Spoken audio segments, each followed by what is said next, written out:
So you are all well. मैं भी बिल्कुल खैरियत से हूँ। आज फिर न्यू रेसिपी के साथ हाजिर हूँ। रमज़ान आप लोगों को बहुत बहुत मुबारक हो। मैंने सहरी में आप लोगों के लिए एक बहुत स्पेशल रेसिपी बनाई है और बहुत ही झटपट रेसिपी। उम्मीद करती हूँ आपको पसंद आएगी। लाहौरी चिकन कढ़ाई। Let's start. Ingredients 1 kilo chicken चाहिए, बोल्ड हरी मिर्च ली है मैंने मोटी वाली, 4 टमाटर जिनको लंबे स्लाइसेस में कट कर लिया है, 1 कप मैंने हरी धनिया यूज़ करना है इसमें, 1 टीस्पून अदरक लहसुन का पेस्ट। एक पैन ले लें और उसमें आपने 1 कप ऑयल शामिल करना है। ऑयल के गर्म होने के बाद अब आप इसमें शामिल करें चिकन।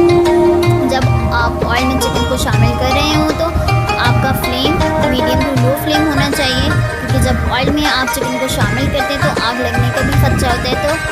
तो कुक करने के टाइम अपनी सेफ्टी का ख्याल रखा करें। मीडियम टू लो फ्लेम में आपने चिकन को शामिल करना है।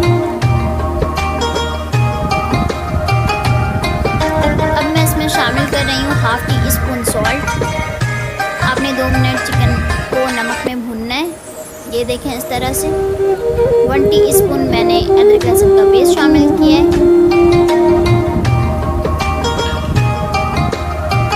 अब मैं इसमें शामिल करूँगी हरी मिर्चें और साथ ही मैं इसमें शामिल करूँगी कटे हुए टमाटर। टमाटर को आपने भाप में गलाना है। तकरीबन 10 मिनट के बाद टमाटर अच्छी तरह भाप में गल चुके हैं। आपने अच्छी तरह से इसे मिक्स करना है।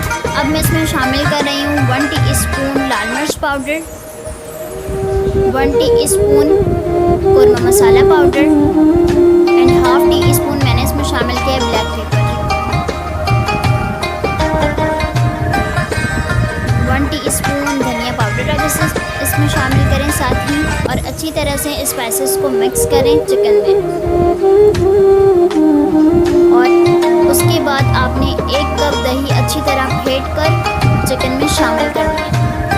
अच्छी तरह आपको दही को फेंटना है, फिर आपने इसमें शामिल करना है। अब 15 मिनट आप कम अज़ कम 10 to 15 मिनट्स आपने अच्छी तरह चिकन को दही के पानी में पकाना है।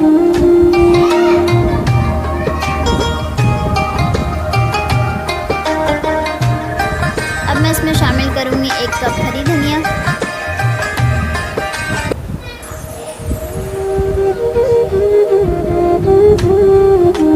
10 से 15 मिनट पकाने के बाद ये देखें लाहौरी चिकन कढ़ाई बिल्कुल आपके सामने रेडी है। ये बहुत ही स्पेशल रेसिपी है सहरी के लिए, तो ये बहुत ही मज़ेदार रेसिपी है। आप ये डिनर में भी बनाकर खा सकते हैं। उम्मीद करती हूँ आपको बहुत ज़्यादा पसंद आई होगी।